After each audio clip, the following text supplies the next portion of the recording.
kagitingan ng pag-uusapan. Ang pound-for-pound world boxing champion na si Manny Pacquiao ay maituturing na isa sa pinakamagiting na tao sa buong mundo. Si Pacman ang kauna-unahang 8th Division World Champion, kung ilang beses din siyang napiling Fighter of the Year at tinaguriang Fighter of the Decade. Sa 17 taon niyang pamamayagpag sa larangan ng boxing, patuloy siyang humahakot ng tagumpay at karangalan para sa kanyang pamilya at sa ating bansa. Ngunit kasabay nito, hindi maikakaila ang unti-unting paglamon ng kamunduhan sa kanyang pagkatao at pagwasak sa kanyang pamilya. Si Manny Pacquiao, from nothing to something. Ginawa ako ng Panginoon dyan para isang maging simbolo, no? Halimbawa na kahit anong tagumpay mo sa buhay mo, di ba? Kahit anong tagumpay mo sa buhay mo, kahit nagsisikap ka para araw, but if you don't have God in your life, you're nothing. Nagdadasal ako, I have faith, but gumagawa ako ng masama eh. Monday to Saturday, gumagawa ako sinungaling, magsinungaling ako, magmura ako, tapos mag-inom ako, manakit ako, tapos kumbaga sana magsugal ako, magbababae ako, kung ano-ano mga yung mga careless words na lumalabas sa mga bunganga ko, wala akong pakialam. Hanggang masumpungan niya ang higit na mahalagang biyaya, ang relasyon sa Panginoong Hesus. Nakita ni Manny ang katotohanan sa pagbasa niya ng salita ng Diyos. 10 taong gulang pa lamang daw siya ay sumasali na siya sa Bible study. Ngunit nahinto ito nang maging abala sa pagboboxing na pinasok niya noong siya ay 16 na taong gulang pa lamang. Nakaengkwentro niyang muli ang Panginoon sa panahong napabayaan na niya ang kanyang pamilya sa probinsya. Nabagabag siya sa sulat ng kanyang ina. Kumusta ka na dyan? Nag-uuril ako at saka yung kapatid mo nahinto na sa pag-aaral dahil walang pera, walang pambili ng mga gamit. Ganyan.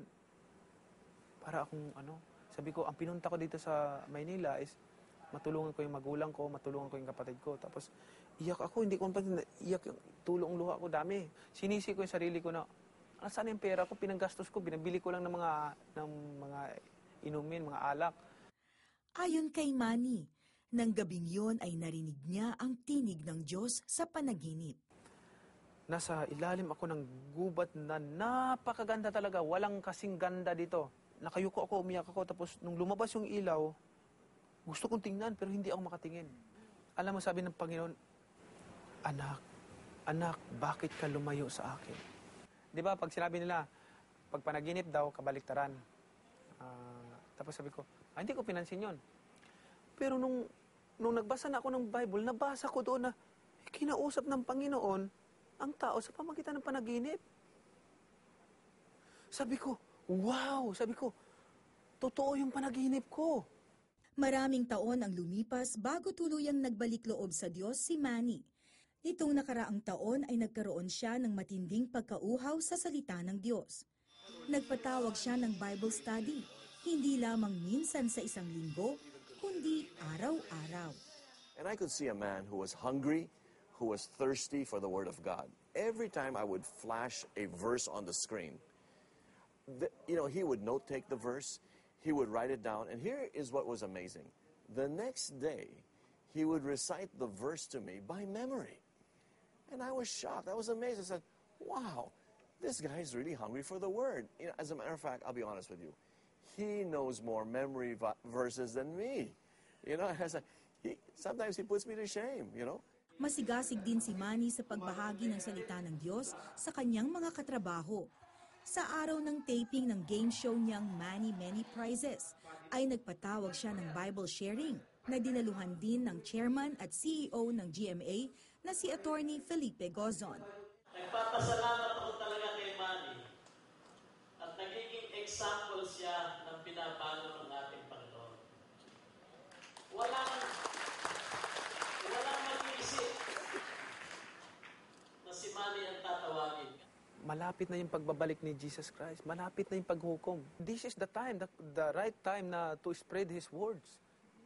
So pinili nila kami, Manny Pacquiao, Tim Tebow, Jeremy Lin, pinili nila kami because people idolizing us and then whatever the words come out to our mouth, They will listen, they will believe. These men, Tim Tebow, Jeremy Lin, and Manny Pacquiao, these are God's billboards for the world to watch, the world to hear, the world to see.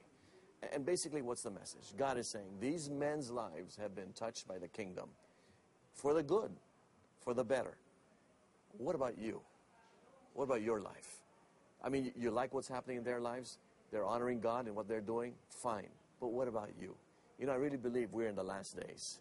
And God is using these world champions to reach out to the lost. Hinihikayat ni Manny ang lahat na magbasa ng Biblia dahil ito ang magsisilbing gabay sa ating buhay. Keep this book of the law always in your lips. Meditate on it day and night so that you may be careful to do everything written in it. Then you will be prosperous and successful. So when you meditate the words and you keep the words of God in your mouth, in your lips, in your heart, in your mind, you will be guided. The Holy Spirit will guide you. Ito naman ang saloobin ni Manny sa inaasahang paghaharap nila ni Mayweather sa boxing ring. I pray na if that fight happen, it will happen. If not, I'm okay.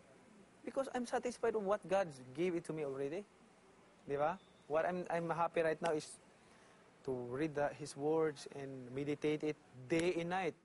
Ayon pa kay Manny, hindi na magtatagal at hihinto na rin siya sa pagboboxing. Ngunit tinitiyak niyang magpapatuloy ang pakikipaglaban niya para umiral ang kabutihan sa sanlibutan na siyang kasiyahan ng Diyos.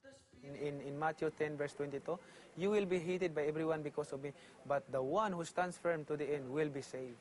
Just hold on the words, kapit lang. Kapit to the end. When you accept Jesus Christ in your life as your Lord and Savior, you have eternal life. And you obey, When you obey His commandments. Si Manny Pacquiao, ipinagbubunyi ng buong mundo dahil sa kagitingan sa larangan ng boxing. Kagitingang nagdulot ng malaking karangalan sa bansa at sa mga Pilipino. Ngayon, ang kagitingang ipinamamalas ni Manny ay ang pagluluwalhati sa ating Panginoong Diyos, na ayon na rin sa Kanya, iba yung kaligayahan ang dulot nito.